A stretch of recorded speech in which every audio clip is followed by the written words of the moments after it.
Good morning. Today I want to talk about how doing these things can help you be more productive and feel less stressed on your homestead. I get it, we're busy people. I am a busy person. I work about 30 hours off farm. I have church on Sunday mornings, Wednesday nights. We lead a home group Bible study on Tuesday nights, and we have farmers market half the day on Saturday. One of the questions I get asked most often is, how do you have the time to grow a garden? How do you have the time to homestead? How do you have the time to do XYZ? And oftentimes I just laugh and say, I don't. I don't have time. Or I'll laugh and say, oh, my house is a mess. But the truth is, there are things that we can do. There are things that I have implemented that really help me to get what needs to be done, and to not worry so much about the rest. Prioritize. Prioritize, prioritize, prioritize. I can't stress this one enough. On Homestead, there's a constant to-do list, and it sometimes seems to grow by the hour. You've got to really dial down on what are the must-dos. What are the things that have to get done in order for the homestead to keep going? Your animals have to be fed and healthy. You have to plant things by certain times, or you're not going to get a harvest before it starts a frost or something like that.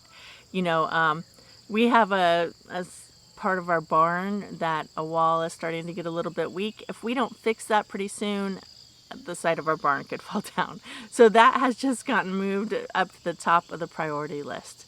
It's going to be different day by day. It's going to be different season by season, but you really have to figure out what exactly needs to be done. And right now, the dog's back there. Right now in summer for me, that's the garden. The garden is my main focus during the summer. And there's a lot of things I need to get done out here.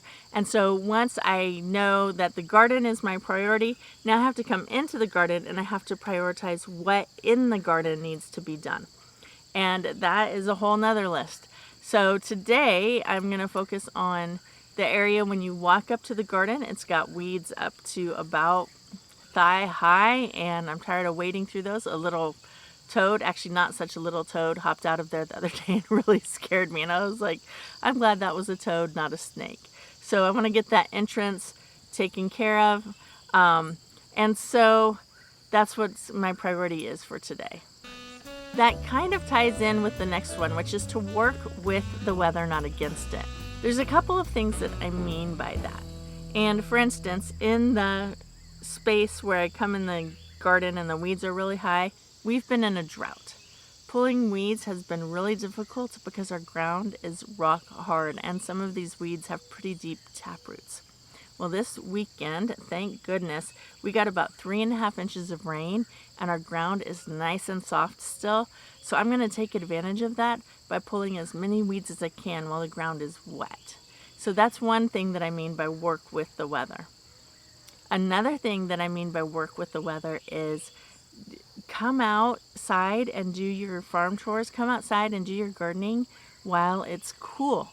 For you, that might be in the evening. You might have really nice, cool evenings. Here in southern Missouri, our evenings are pretty hot. Sometimes it's cooled down to 90 degrees. So that's still not a lot of fun to work with, and it's muggy here. And so for me, it means getting up early. Oftentimes, I'm out here in the garden by 6 a.m.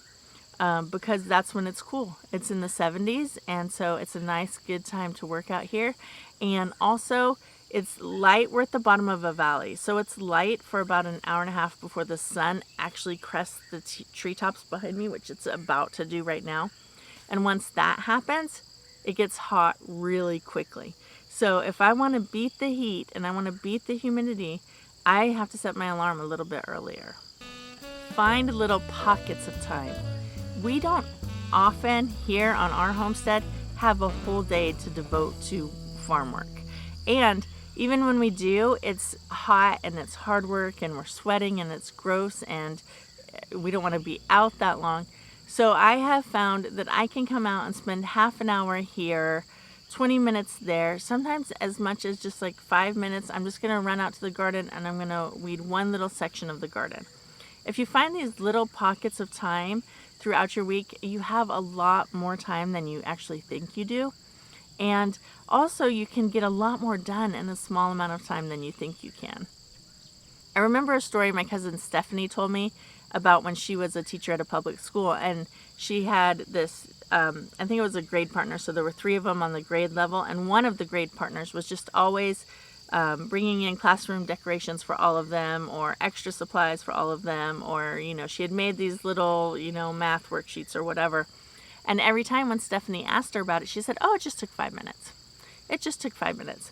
And so Stephanie was telling the story to me, and she said she started timing herself on most of her tasks, and they usually took about 5 minutes. And that was kind of inspiring to me, because it's really hard and overwhelming for me when I think, oh man, I've got to go out and I've got to spend like an hour. I don't want to do this project. It's going to take me hours. But does it really? No, actually, there's a lot of things that you can do in just 5-minute increments. And if you come out and spend 10 or 15 minutes in the morning and another 5 or 10, you've got a break in between laundry loads or something. Come out and do another 5 or 10 minutes. Or you can come out in the evening and spend a half an hour. And just doing those little pockets throughout your week will get a lot of things done. This is probably the most important one that has been the most helpful for me. And that is having systems in place. Systems that make the day-to-day tasks easier. For example, I could come out here and hand water my garden, and it would take me half an hour, probably 45 minutes. Or I can switch to overhead sprinklers that I have set up over here, and I can set a timer on my overhead sprinkler to water the garden for 45 minutes, and then while that half of the garden is being watered, I can go do something else productive. And then when that one is done, I come back here and I turn on the other end of the garden and I water it for 45 minutes. We also have watering systems set up for all of our animals so that we're not hauling buckets of water. We don't have to stand at the tank and watch it fill. We have float stops on it so that when the water gets to a certain level, it automatically cuts off. You can leave the hose hooked up all the time.